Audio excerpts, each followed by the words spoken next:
Good morning, class.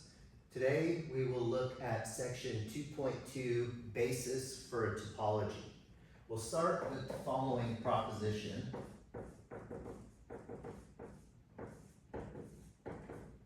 And this is found on page 56 of Topology Without Tears. So S, which is a subset of R, is open if and only if S is the union of open intervals.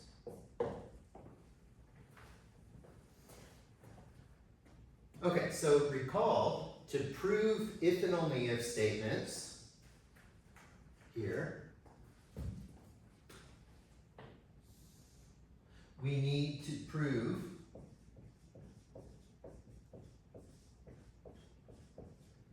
both conditional statements.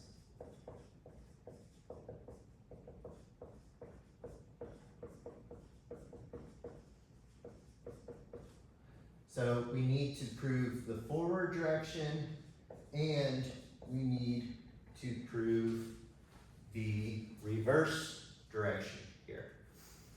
Okay, so let's look at our proof. So we're going to prove the forward direction. The forward direction says if S, which is a subset of R, is open, then S is a union of open intervals. And this is in the Euclidean topology. Okay, so assume S is a subset of R is open. And this is going to be a direct proof, right? We're assuming our hypothesis, and we want to show that now S is a union of open intervals here. Okay, so by definition,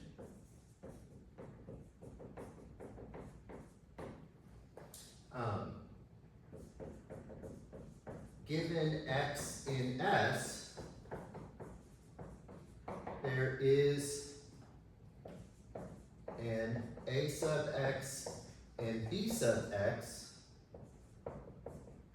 with A sub X less than B sub X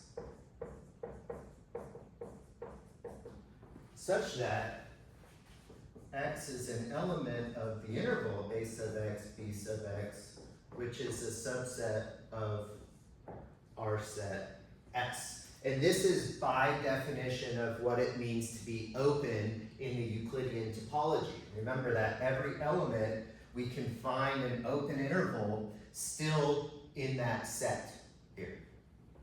This is how we define our Euclidean topology. Okay, so now what we're going to do is we're going to argue that S is equal to the union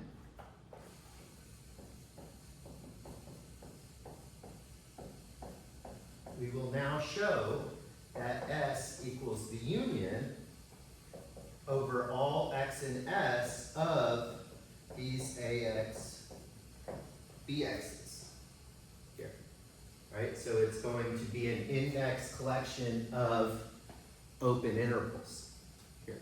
Okay, notice this is a set and this is a set. How do we prove set equality? We need to show inclusion both ways. So I can take an element here and argue that it's in here, and then conversely, I can take an element here and argue that it's in there. Okay, so let's do that. Okay, so assume Y is in S, then Y is an element of some AY, BY here,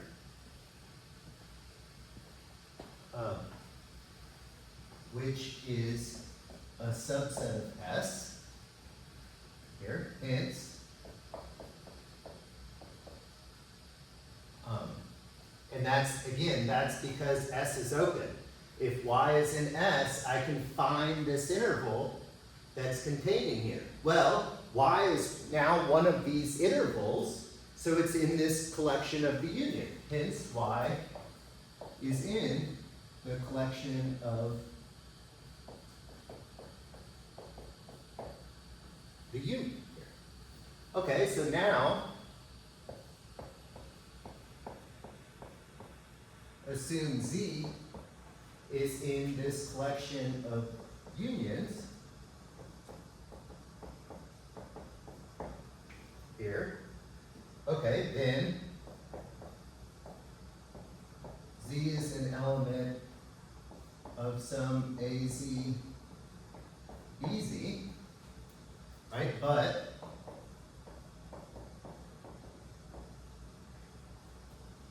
since S is open,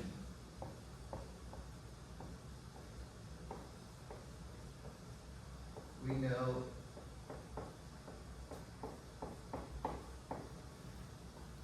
this must be contained in here.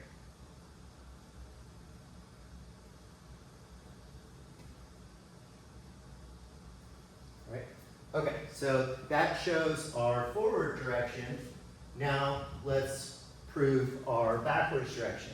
So our reverse direction says if S is this union, then S is open. So conversely,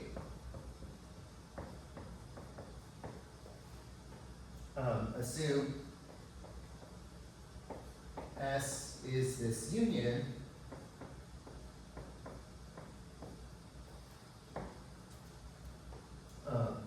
now each A alpha, B alpha is an element of our topology, and again I'm going to denote it with the subscript E for our Euclidean topology. We know that open intervals are open, right? We argued that.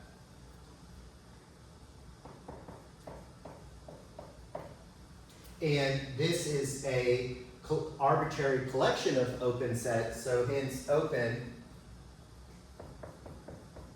hence S is open since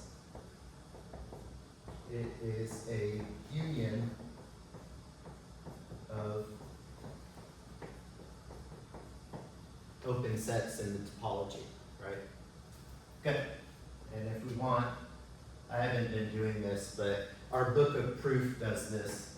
If we want, we can write a QED or our little box to state that our proof is finished here. Okay, good. So this tells us, what this tells us is all open sets in the Euclidean topology are unions of open intervals. That's what they look like. Okay, so let's write that. So note, this allows us to say all intervals AE, which is subset of R, are open, and any other open set is a union of these open sets.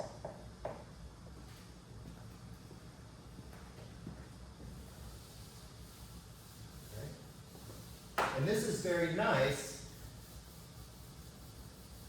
because this is going to lead into our idea of a basis.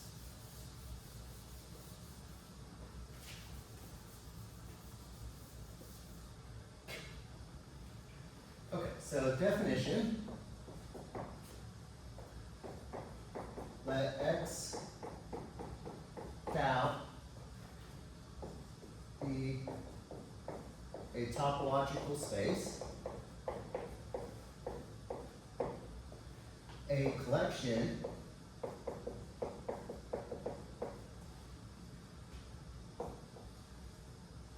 B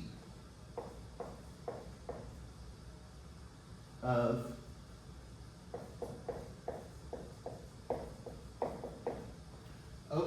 subsets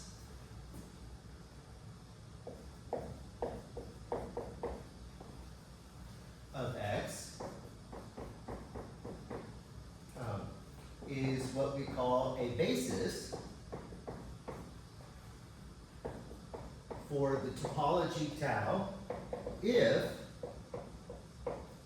every open set is a union of members of B. Okay, so notice we saw from proposition 2.2.1, we saw from proposition 2.2.1 that B, which was the collection of all open intervals where A, B are in R and A is less than B, is a basis for the Euclidean topology, tau sub B here, right? Because we argued, we started this section saying that S is open if and only if it's the union of these intervals. And that's exactly what this definition is saying. The collection B of open sets, so we know these are open sets, and every open set must be a union of members of B, and that's exactly what we proved in that proposition, that every open set in R is a union of open intervals. Here. Okay, so note,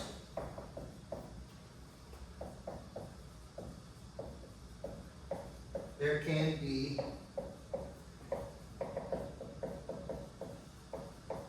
many different bases for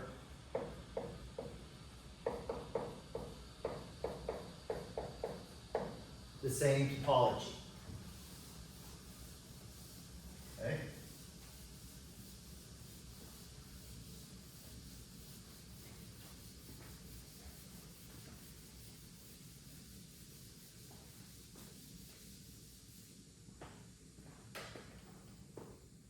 Okay, so let's call this a fact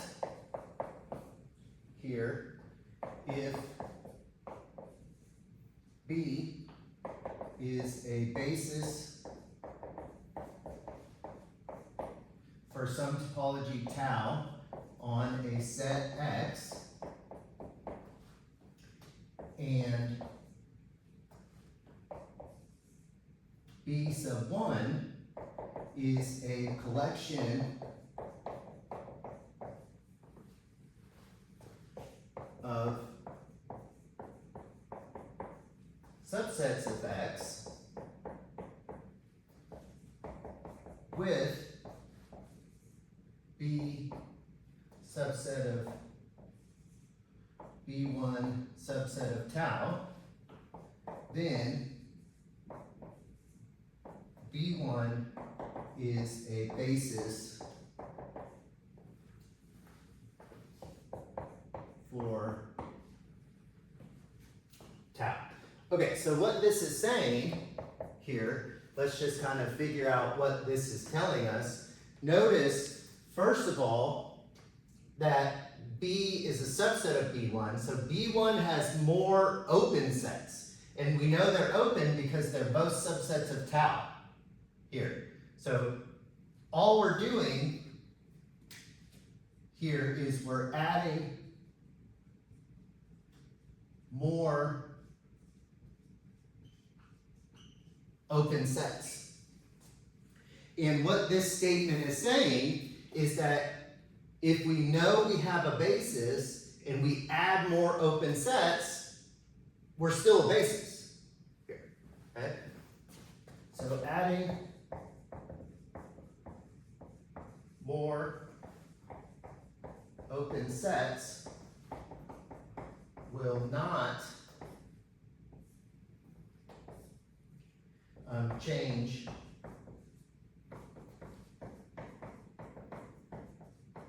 the criteria of being a basis. That's what this fact is saying here. So I can union, if I wanted to union my half rays,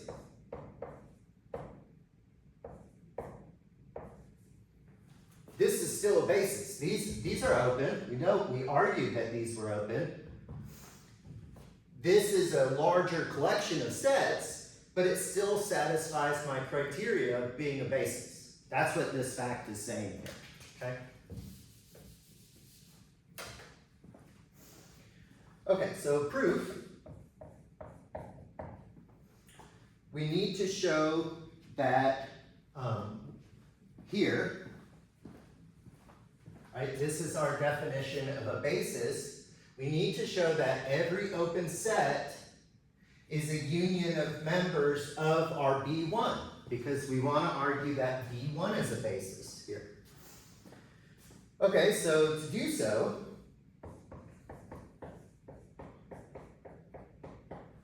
let S be open.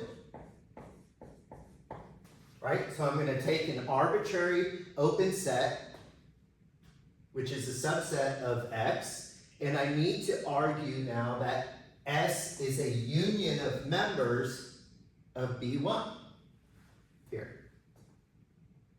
Okay, well that's easy because since B is a basis,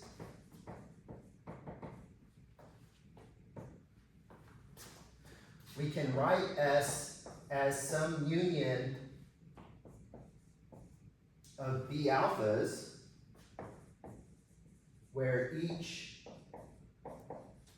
B alpha is an element of B, right? Because we know already that B is a basis. So here's an open set. I can write it as a member. But now notice that all elements of B are also elements of B1. Maybe let's not use now because I used now before. So furthermore,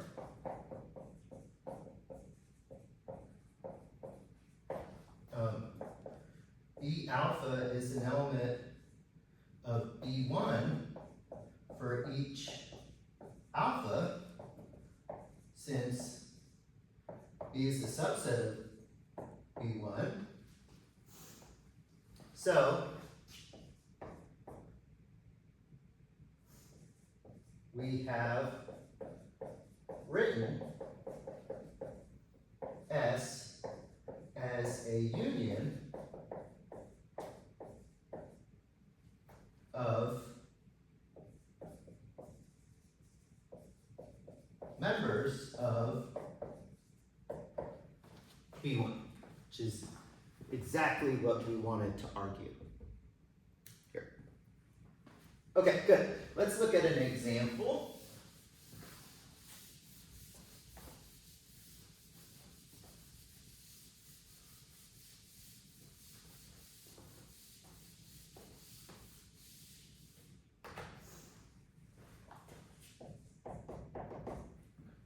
Okay, so let's take our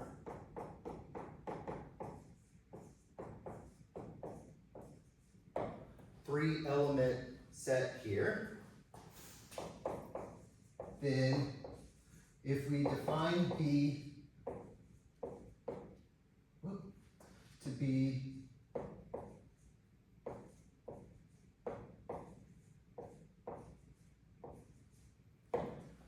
the following, then this is a basis for a topology on X. And in fact, with a little bit of work, we can see that it's a basis for the discrete topology on the set ABC here, right? Because we can start unioning members to create our tau. Tau is the set of all unions of members of this here. Okay, so note,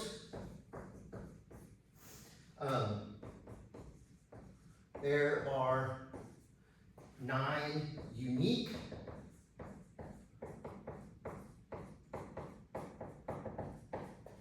topologies on the set X, this set, ABC, up to homeomorphism here. Right, so 9 unique ones, and you can mess around with them, try to figure these out if you get bored. Okay, if we define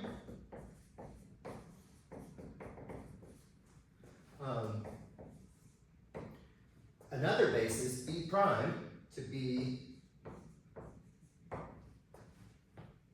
sorry, not another, if we define B prime to be the following set,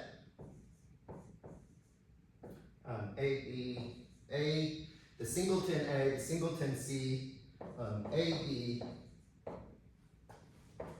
and BC, then B prime is not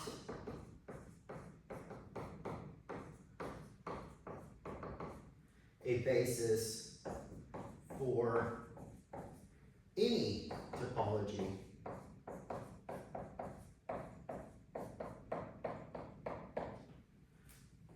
on X. Okay, and how do we see this, right? We need to kind of argue that no topology works here.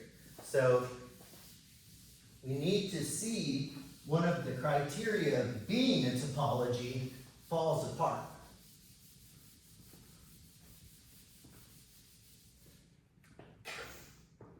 Okay, so let's ask ourselves the following question.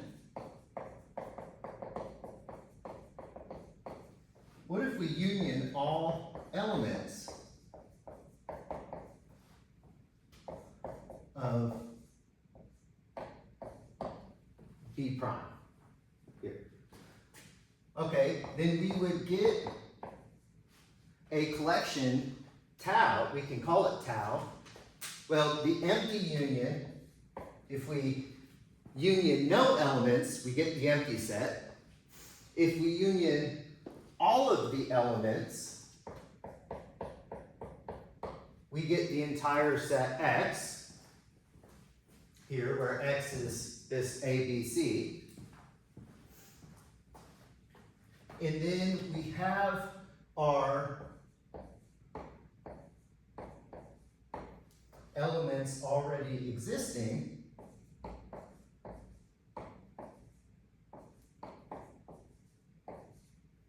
And that's all we get,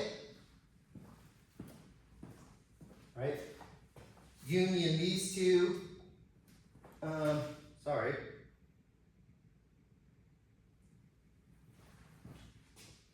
A, C, we get one more.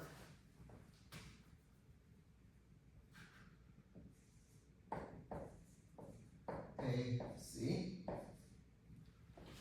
Okay. Let's make sure we did that union. So I get this one without unioning. I get this one, I get this one, and get this one without unioning anything. And then I start unioning. So these two, I get the set AC. These two, I get this one. These two, I get X. These two, I get X. These two, I get this one. So this is everything I get from all possible unions. But notice, if I look here,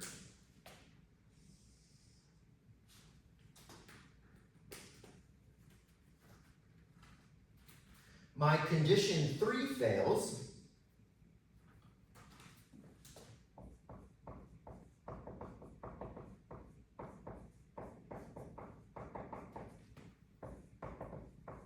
since if I take this intersection,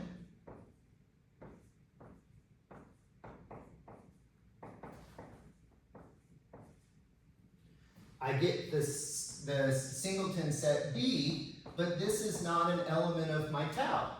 So this can't be a topology here, right? So that means this can't be a basis, because a basis, I should be able to look at all possible unions and it should create a topology. Okay, well, all of my possible unions don't create a topology here, because if I look at these two particular sets, my condition 3 fails. Okay, so this would lead to a contradiction.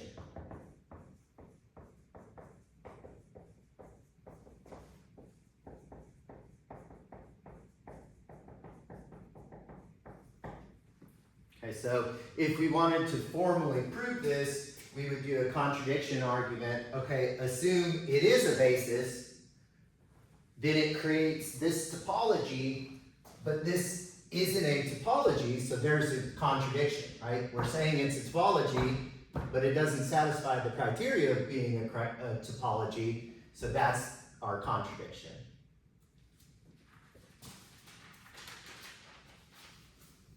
Okay, let's look at another proposition.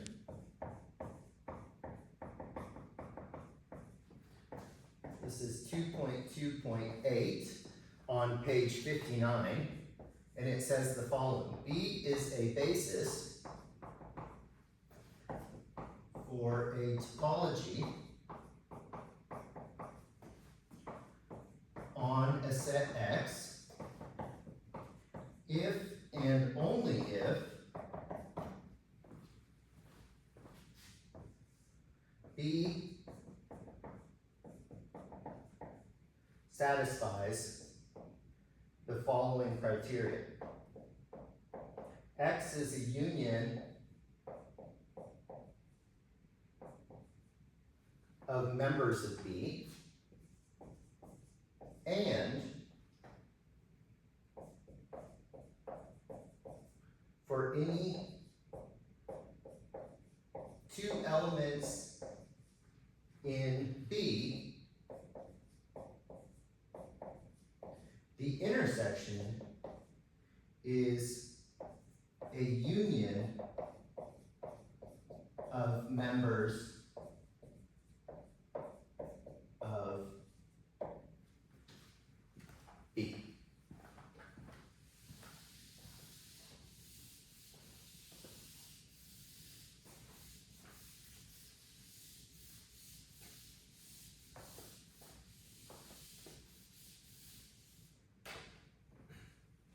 Okay, so let's prove this.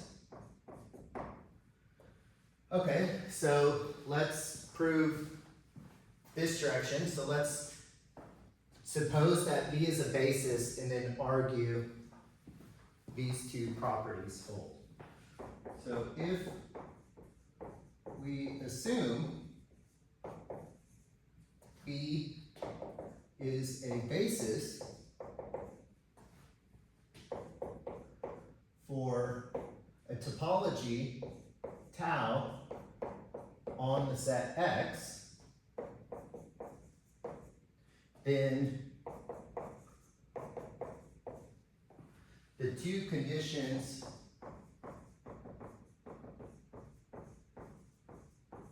must be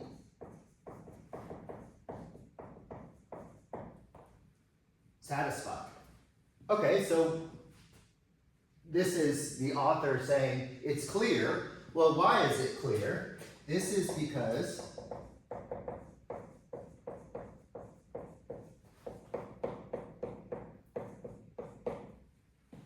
by condition number 1, X must be part of the topology. So X is open.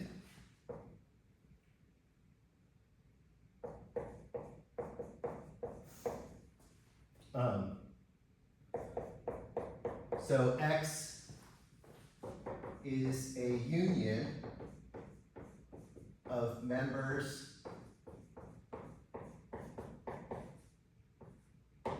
of B. That's what this condition 1 is saying. X is open. X is a union of members of B because we had the original proposition, or sorry, the definition saying that any open set is a union of members of the basis. Okay, well, we know it's a basis. X is open, so X must be a union of members of the basis elements here. Furthermore,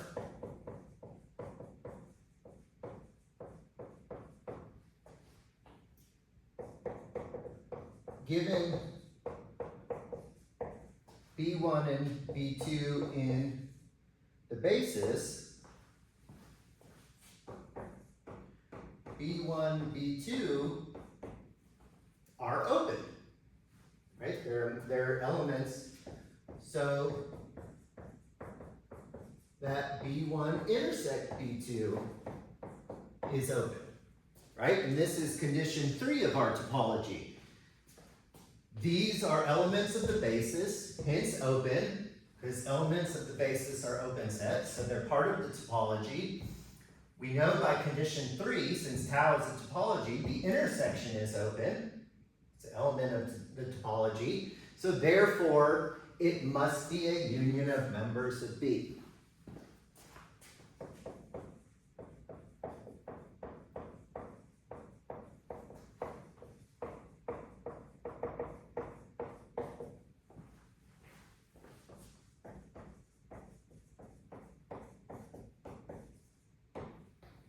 Okay, good. Forward direction is done. Okay, so conversely, now we want to show this. If these two properties are satisfied, then B is a basis. Okay, so conversely, suppose B satisfies the two given properties. Okay, we need to argue that B is a basis. Let's see, where are we?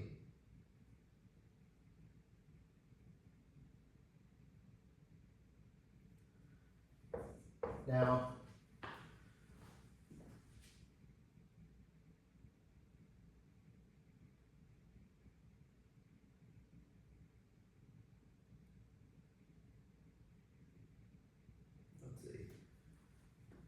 we are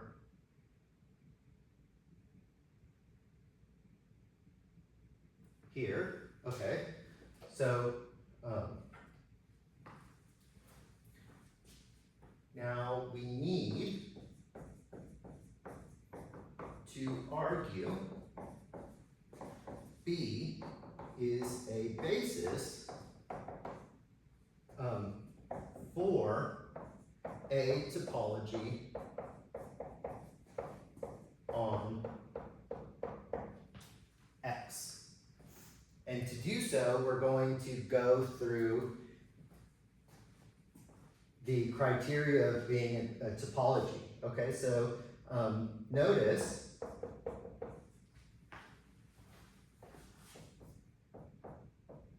X is in tau by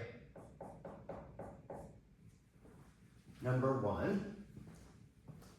Here, X is a union of open sets. So X is in tau. And the empty set is in tau because it can be thought of as the empty union of members of B. Here. Okay, suppose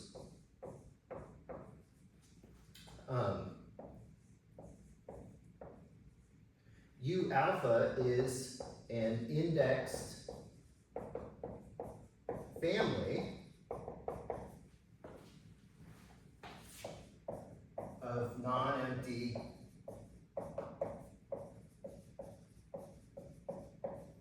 members of tau. then each U alpha is the union over some indexing set of members of B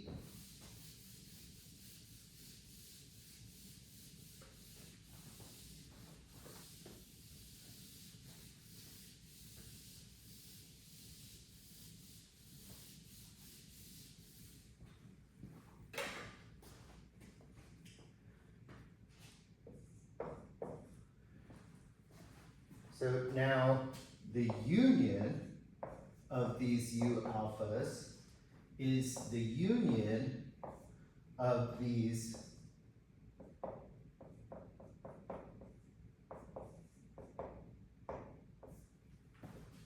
sets, right? The union of these sets is the union of all of these, which is in tau. Since it's a arbitrary union of open sets here.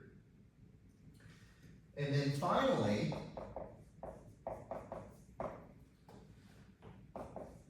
let U1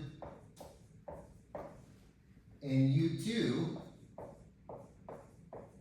be open, so they're members of tau. Then U1 is a collection over some indexing set of members of B, and U2 is some collection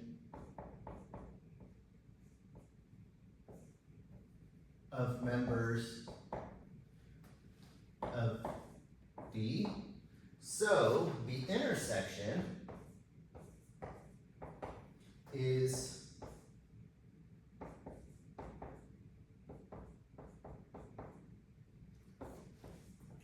the following intersection.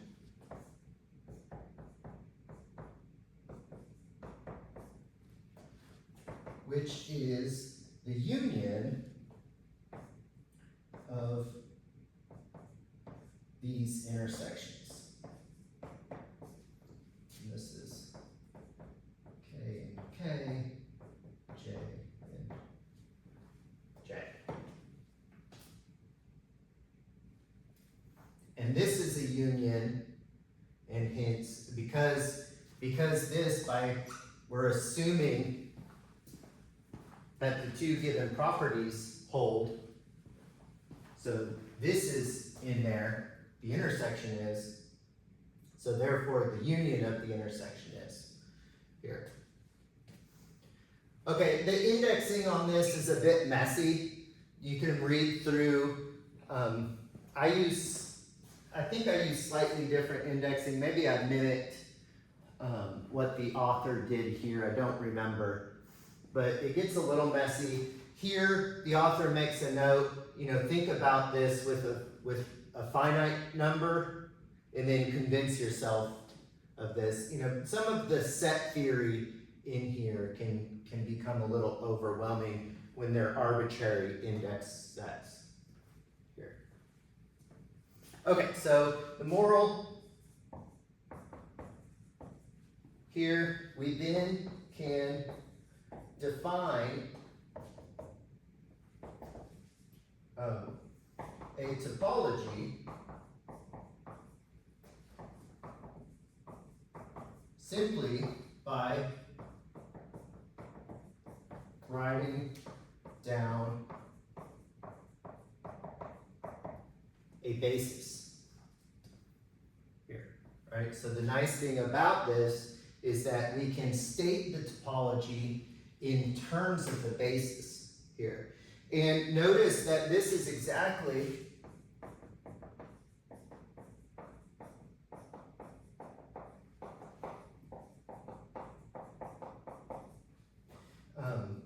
how we define the Euclidean topology.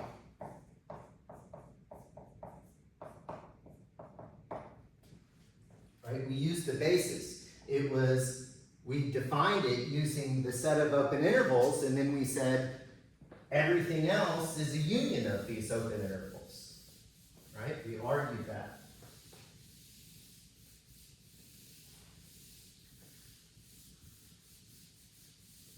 Okay, so let's write down formally how we can get the topology from the basis here. So, definition, the topology generated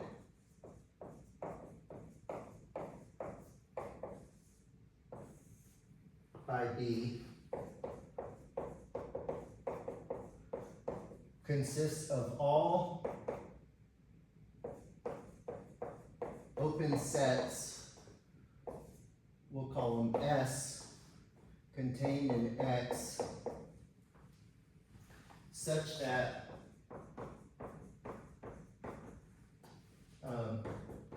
for each X in S,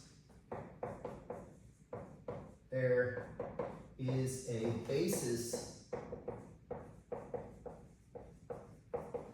element B in B with X in B, which is a subset of S here. Okay, so what this is saying is if we look at an open set and we pick an arbitrary element in that open set, we can find a basis element which fits inside of that set and contains our element here. And again, the nice example, going back to our real number line here, if I have an open set S, right, and just for convenience, I'm going to write S as an interval, and I pick an arbitrary X, we'll notice that I can construct another open interval, which we said were our basis elements for the Euclidean topology, that sits fully inside that open set.